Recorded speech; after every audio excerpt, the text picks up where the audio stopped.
Thank you. Thank you all so very much.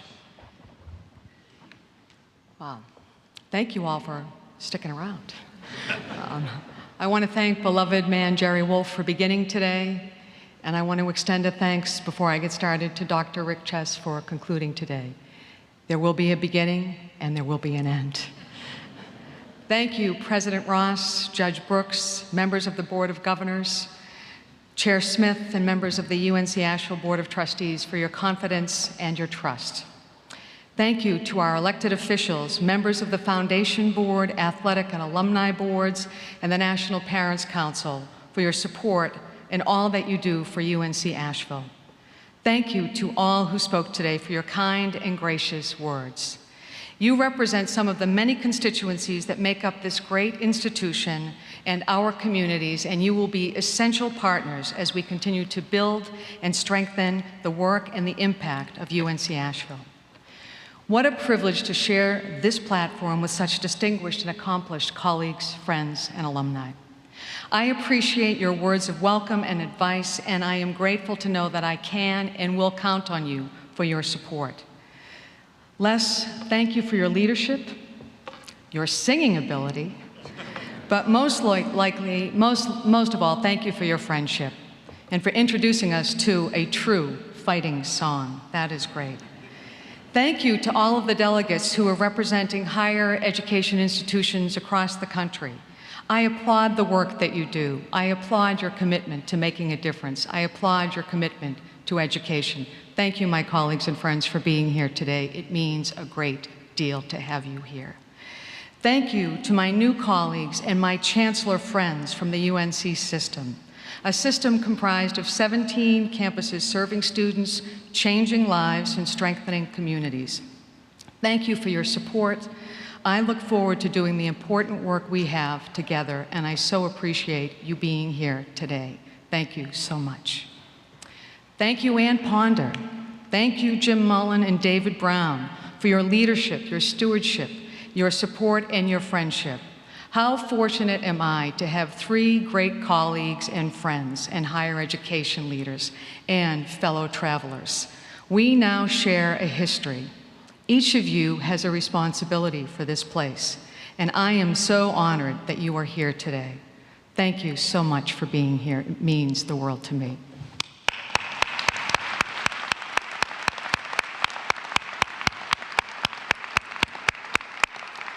I appreciate so much that Nancy Schumann and John Highsmith are here, and that Doug Orr is with us.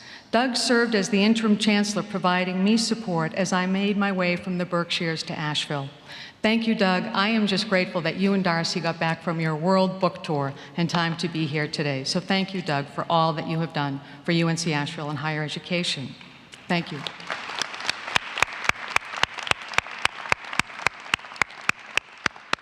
And thank you to all the students and the clubs and organizations that created flags and marched in today's processional.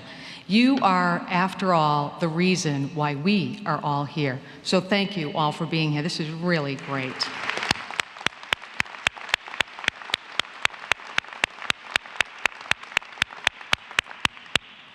I want to thank the faculty and the staff who put such heart into this week and to all things you do at UNC Asheville. I am honored to serve with you. I am honored to get to know you, and I look forward to traveling this road together. Thank you so much for all that you do, the way you have welcomed me, and the good work we have going forward. I value you, I appreciate you, respect you, and I am learning so much from being here with you. Thank you to my faculty colleagues and my staff friends here at UNC Asheville.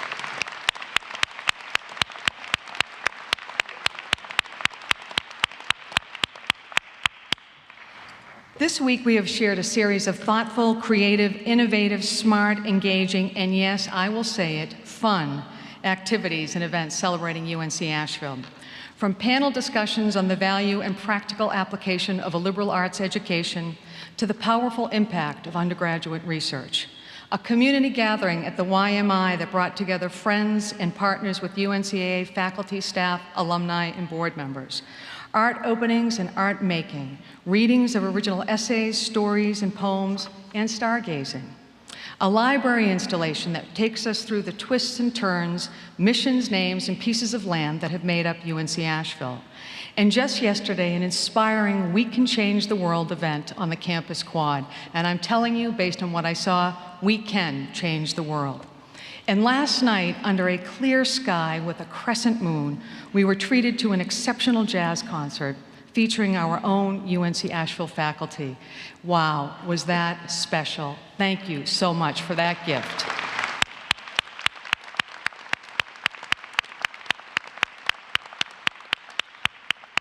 And to all of you who have enriched us today with the music and the voices that came together, I thank you for being here to enriching this celebration. How beautiful, how beautiful. And Merritt, you are the third best tenor. Excellent job. And no installation would be complete in the creative mountains of Asheville and western North Carolina if we hadn't had a custom brewed ale and an original ice cream. So thank you, Oscar Wong, and thank you, Greg and Ashley Garrison, for contributing to this exciting few days. I don't know.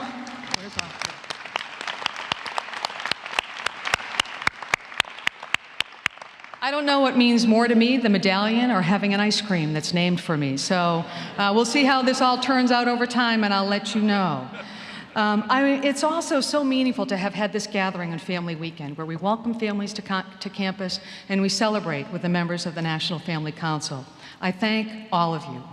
And I would like to extend a joyous bulldog thanks to every member of this campus and our extended campus communities of friends and partners for all you have done leading up to today. Thank you for your energy and your ideas, your attention to detail, small and great. And please join me in an extra special thanks to the Installation Committee. Their names are in the program. They have worked with great thought and great care, and can we give them a round of applause, please?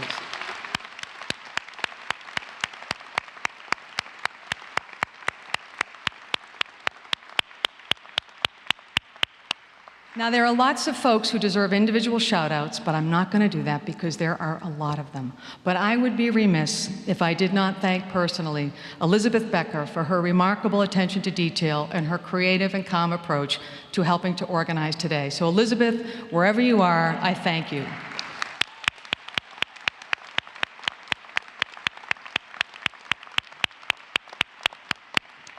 UNC Asheville is blessed with a world-class faculty who are experts in their field and bring out the very best in their students. We are blessed with a staff who genuinely care and who work smart and hard with a can-do spirit.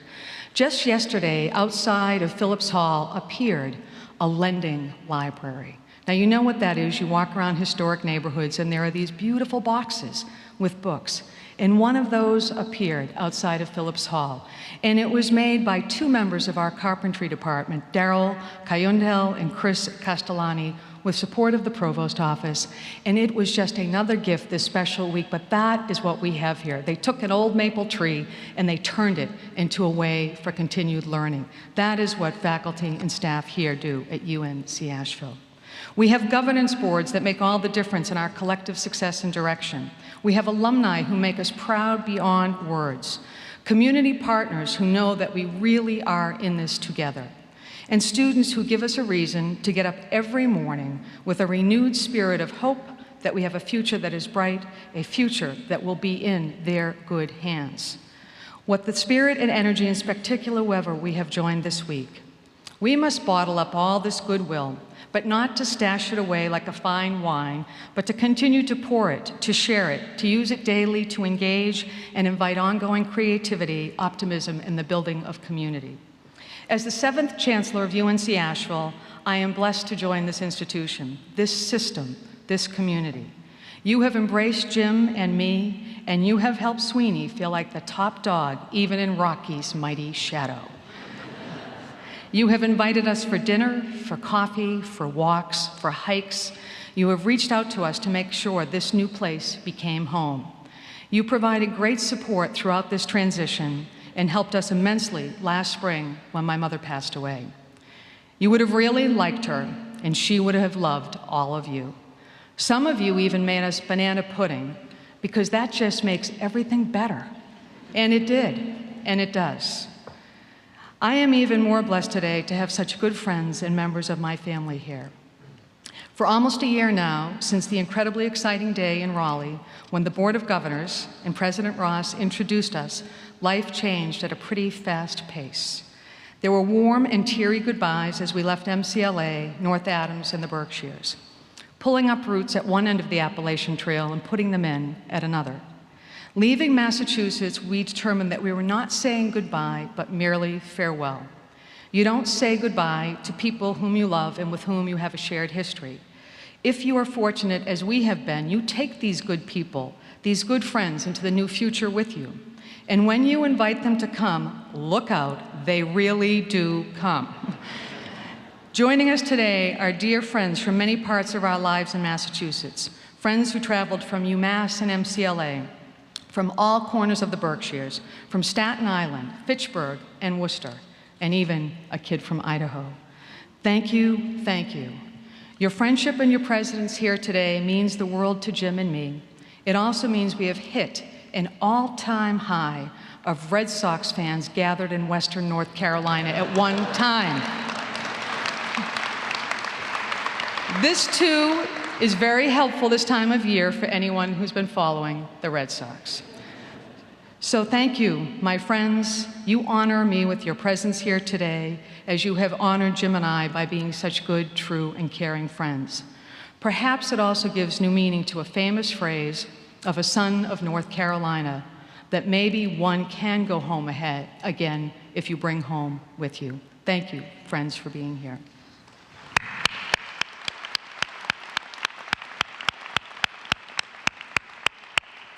My brothers, sisters, sisters-in-law, brother-in-law, and nieces who are here, it's been a year of significant life changes for us all. There were college graduations, engagements, new jobs, new condos, new homes purchased and renovated. We rejoiced as we welcomed our newest family member, Colton, and we grieved as we lost Mom, or the Queen Mother, as she preferred to be called. We are reminded how life can change and how fortunate we are to have one another, to love one another, and to support one another. It's okay to show a little emotion, right?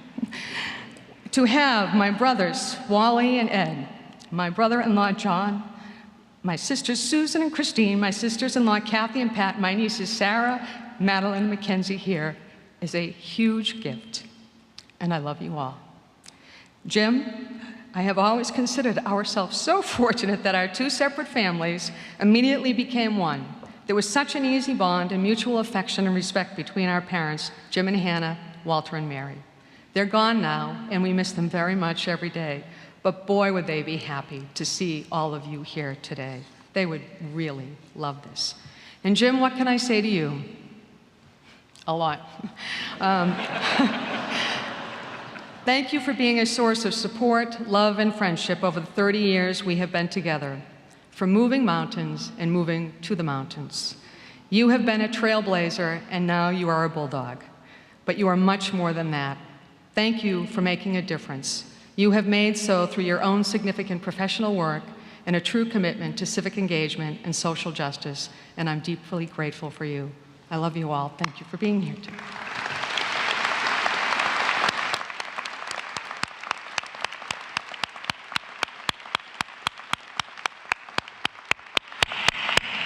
So here we are, today, September 19th, 2015. One of the many great things about a day like this is that it underscores we have at least one thing in common. We all care about this place, our mission, our students, and this community. This installation is less about me, it is about UNC Asheville, this relatively young institution. One, like so many across the country, that was cobbled together over the years by individuals who shared a common belief and had strategic understanding that access to education was essential to the well-being and future progress of a community and a people. Over the years, we've had different names, different degree-granting authority, different parcels of land and physical structures, all paving the way to the UNC Asheville of today, a premier, public, nationally ranked and recognized liberal arts university. I take the helm of this outstanding university at an exciting time, but also at a time of uncertainty. We face a future of unknowns as well as opportunities. We do understand a bit better now the challenges that we brought with us from the 20th century. The challenge of climate change, of global inequality and global conflict, the ongoing challenges of race, class, and gender, the challenges of hunger, poverty, ignorance, and disease. But we do not face these challenges unarmed. We do have opportunities to do better. In fact, our most powerful tool in taking on these challenges is right here. The combination of optimistic, courageous, bright, hardworking students in a university of liberal arts with a faculty and staff ready, willing, and able to take on the task of preparing the next generation. I have every confidence that the students and alumni of this university will be and are well equipped to face the challenges of the 21st century. In just a couple of years, we will admit a class of students, nearly all of whom will have been born in this rapidly changing, fast-moving 21st century. The future is now, and I say that we are ready. I know we are producing the graduate that our future demands, and so do many others.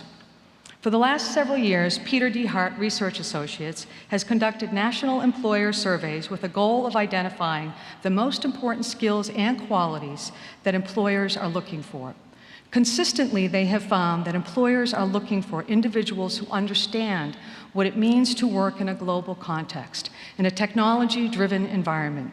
Individuals who can be creative, innovative problem solvers, who can apply knowledge and skills in new, rapidly changing settings, and who have a strong sense of ethics and integrity. UNC Asheville students and graduates have those skills. They are those people.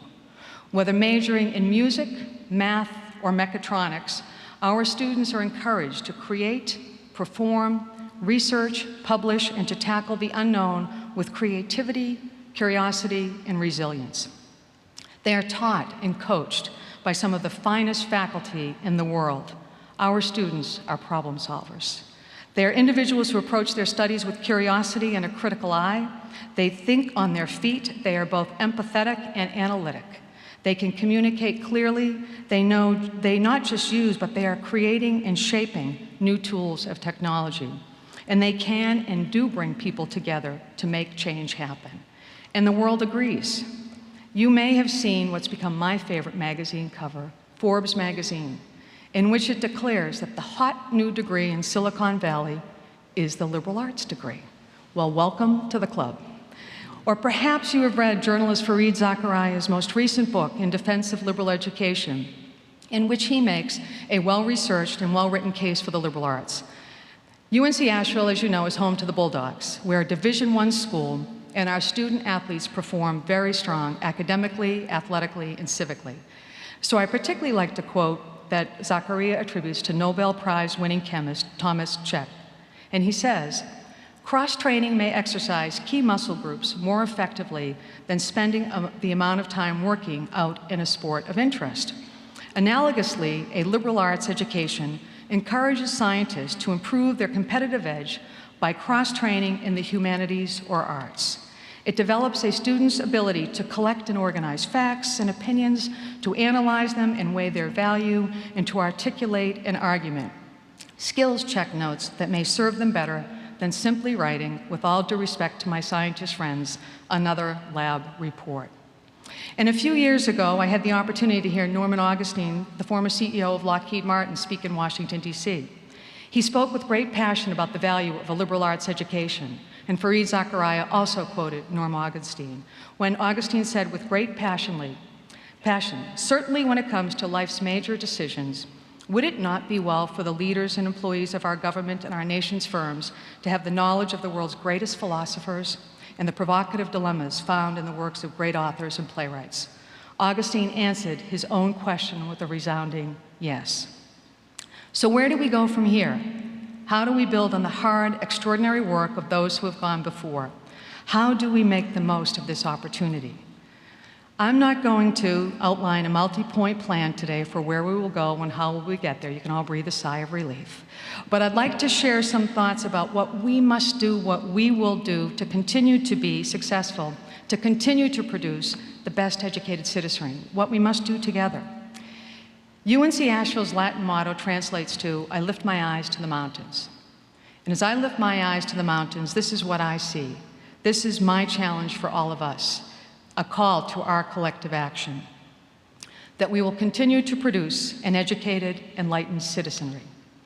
We will develop new partnerships and new approaches to fulfilling our role as the public liberal arts university for the state of North Carolina and as a national and global leader institution in this important sector of schools and within the Council of Public Liberal Arts Colleges. We will be a good neighbor, deepening our partnerships with our community and collaborating to solve common problems and shared concerns. We are and will continue to be a partner in innovation and creativity that are essential to a strong city, to a strong and vibrant region. We will contribute to economic, civic, intellectual, cultural, and social development through education and advance both the development and application of knowledge. We will play a role in assisting those who are disadvantaged to have a better life. We will be a leader in service learning and civic engagement. We will provide a space apart for faculty and students to have meaningful engagement that supports critique and dissent. We will remain committed to teaching and learning and embrace student-centered education as a core value. We will support an environment that intentionally welcomes and celebrates diversity, where diverse cultural, social, and educational interests, activities, and perspectives can flourish. We will knock down the silos that discourage collaboration. We will create new links, both internally and with the larger community and across the system, to bring to bear all of our strengths and resources. We will reaffirm and take strategic risks. We will ensure that this place, our purpose, our mission is strong. We must identify new resources and support for our students and to ensure that we invest in excellence across the institution and that new opportunities are realized. We will lift our eyes, our minds, our hearts, our passions, our hopes, our dreams, our intellect, and apply all to a common good. And we will do these things together and with intention. You will hear me say at commencement, and I hope for many commencements to come, that from where I am standing, I have a glimpse into the future. On that day, when I look at our students, their families, friends, alumni, and community members, I am reminded again and again of the important work that we get to do together. Our students inspire me, and I am grateful for the support, guidance, and love that they receive from you and their families, and that they give to one another. I am encouraged and truly hopeful about the challenges we face because of their smarts, their tenacity, and their desire for a better future. Another Massachusetts native, Robert F. Kennedy, challenged a generation thusly, and he said, "History will judge you, and as the years pass, you will ultimately judge yourself as to the extent to which you have used your gifts and talents to enlighten and enrich the lives of your fellow men. In your hands lies the future of your world and the fulfillment of the best qualities of your own spirit." And today and tomorrow and in the days ahead, the future rests in our hands. I would not be here today without the great good fortune of a foundation that came from a strong, loving, hardworking, and caring family, or without having the doors of education, public higher education, open wide, providing me with access to an education and a lifetime of opportunities. Opportunities that I get to realize anew with all of you here in North Carolina, here at UNC Asheville. Yesterday, a member of the faculty handed me a card that was signed by several faculty members, offering their congratulations. I had a chance last night, after I took my shoes off, the most important things, to sit down and read that card and to reflect on the day and savor the moment. I appreciate deeply the good wishes and the quote that you, my faculty friends, wrote in that card, a quote by Nelson Mandela, and it goes, that it always seems impossible until it is done. True words indeed, so let us take the time again to lift our eyes to the mountains, to remind ourselves that all things are possible, that the work is never done, that much is at stake, that stakes are high, but the rewards are great. I thank you for this privilege. I thank you for your support. I am honored to be the Chancellor of the University of North Carolina, Asheville. Thank you.